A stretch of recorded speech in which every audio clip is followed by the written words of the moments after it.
नमस्कार. लोकसंवाद न्यूज चॅनलमध्ये मी राहुल बेल्लाळे आपल्या सर्व प्रेक्षकांचं मनपूर्वक हार्दिक स्वागत करतो.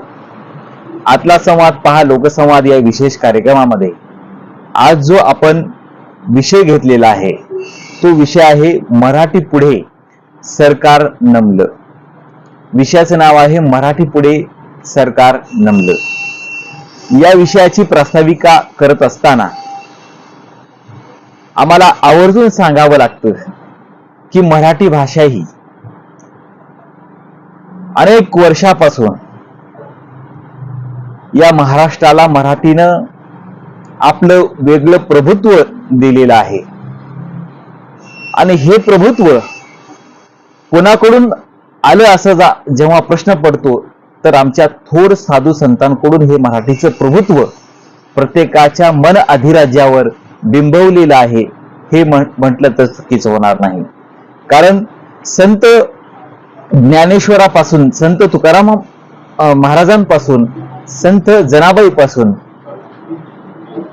अशा विविध गाडगे महाराजांपर्यंत अशा विविध संतांच्या पावनभूमीची ही महाराष्ट्र भूमी आणि या महाराष्ट्र भूमीचं काळीज म्हणजे मराठी आहे.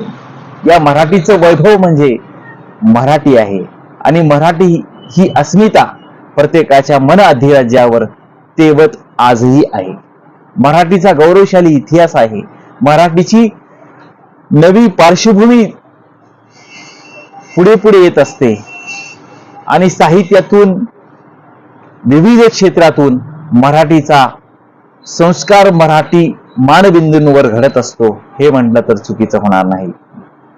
मराठी ही आमच्यासाठी मराठी ही प्रत्येक महाराष्ट्राच्या व्यक्तीसाठी मराठी ही प्रत्येक माणसाच्या तनामनासाठी रुजलेली आहे.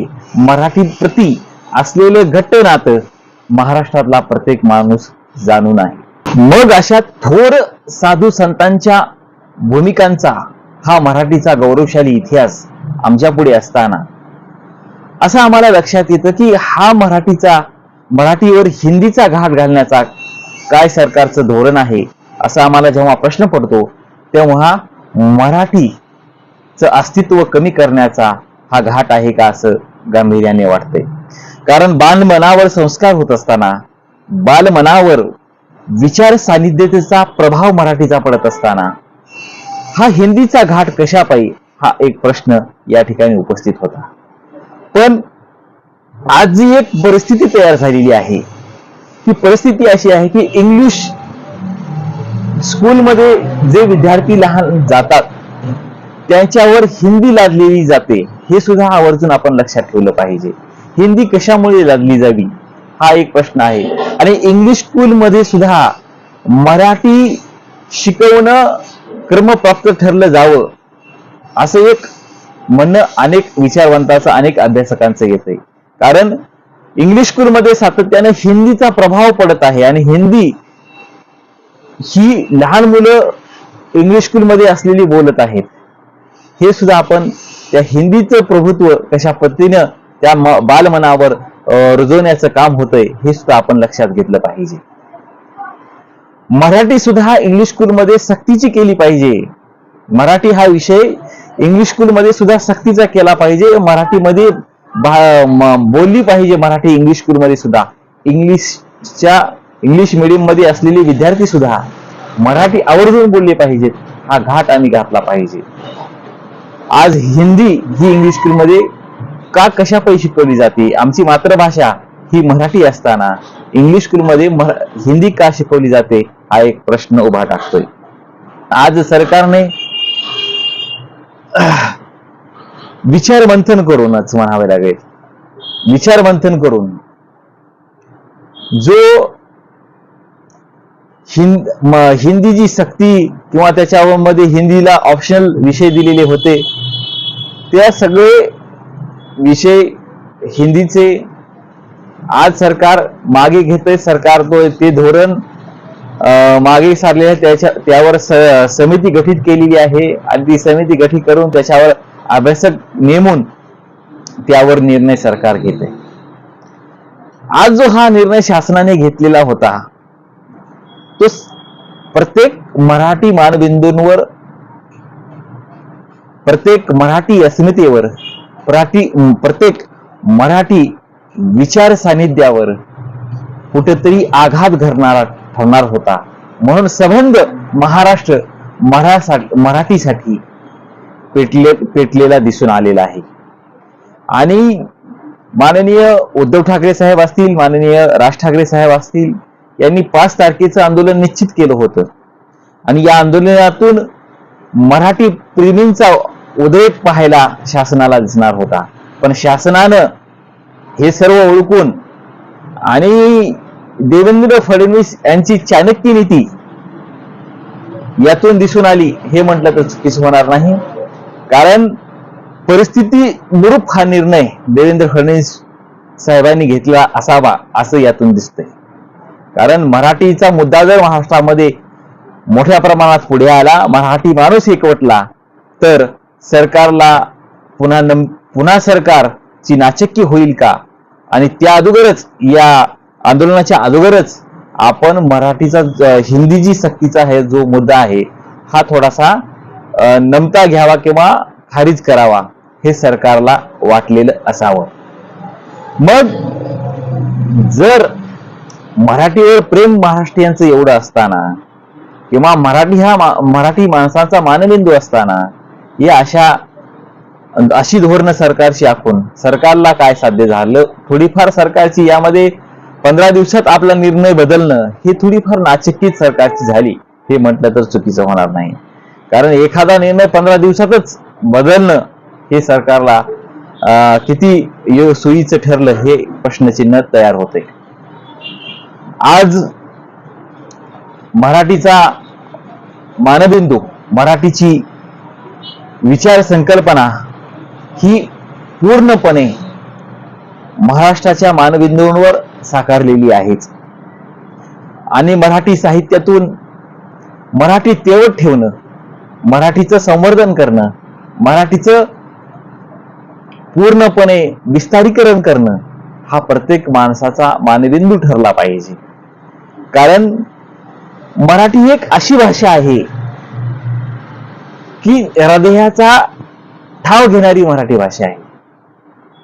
मराठी ही एक अशी भाषा आहे की भावनायुक्त असलेली मराठी भाषा आहे.